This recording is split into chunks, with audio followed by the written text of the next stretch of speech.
اب اس میں جو حدیث میں ذکر کیا وہ یہی ہمیں سمجھایا جا رہا ہے کہ اگر تم کمانے پہ قدرت رکھتے ہو تو پیشے کے کمتر ہونے کو مت دیکھو، رزق حلال پہ توجہ کرو، اور اس بات پر کہ کم از کم تمہاری خودداری کو ٹھیس تو نہیں لگے گی۔ تو لہٰذا لکڑیاں کاٹ، جنگل جاؤ، لکڑیاں کاٹو، کندھے پہ لادو اور بازار میں لا کے اس کو بیچو، یہ اس سے کہیں زیادہ بہتر ہے کہ تم کسی سے مانگو،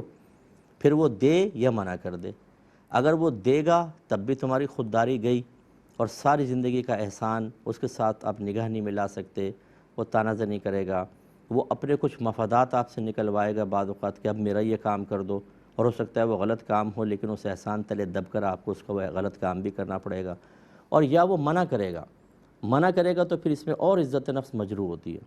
یہ پیشہ ور فقیر تو عادی ہوتے ہیں، آپ کو لوگ ڈانٹتے بھی ہیں، بعض مار دیتے ہیں، بعض گالیاں بک دیتے ہیں، بعض جھڑک دیتے ہیں، ان کا کام ہے مانگنا، یہ نہیں پرواہ کرتے، کرو دوسرے کے پاس چلے جائیں گے۔ یعنی عزت نفس فنا ہو چکی ہے، ختم ہو چکی ہے۔ لیکن ایک جو مڈل کلاس کا آدمی یا لوور کلاس کا بھی ہے لیکن عادی مانگنے والا نہیں ہے، وہ اگر کسی سے مانگے اور سامنے والا منع کر دے تو آدھا تو ویسے آدمی فنا ہو جاتا ہے۔ یعنی اتنی اس کو گلٹ فیل ہوگی کہ یار یہ کیا ہو گیا، میں نے مانگا بھی اور اس نے نہیں دیا،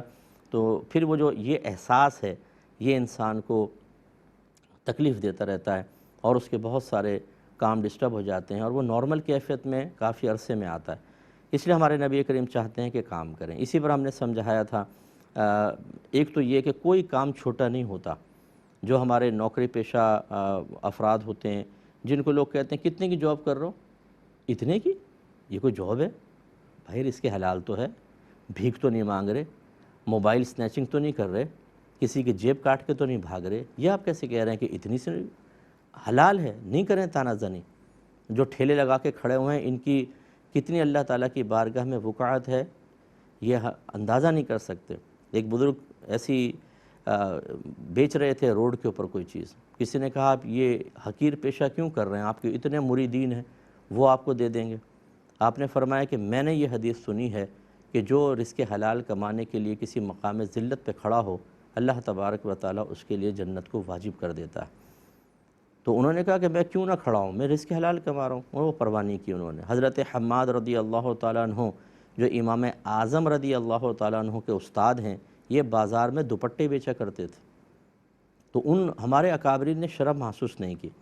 لیکن آج کل کے دور کا نوجوان وہ مانگ لے گا کسی سے، وہ گھر والوں کے سامنے دست سوال دراز کرتا رہے گا، لیکن بعض اوقات اگر اس کی مطلوبہ سیلری نہ مل رہی ہو تو وہ چھوٹی نوکری کرنے یا کم سیلری کے اوپر راضی نہیں ہوتا، بے روزگار رہنا پسند کر لیتا ہے، یہ غلط ہے۔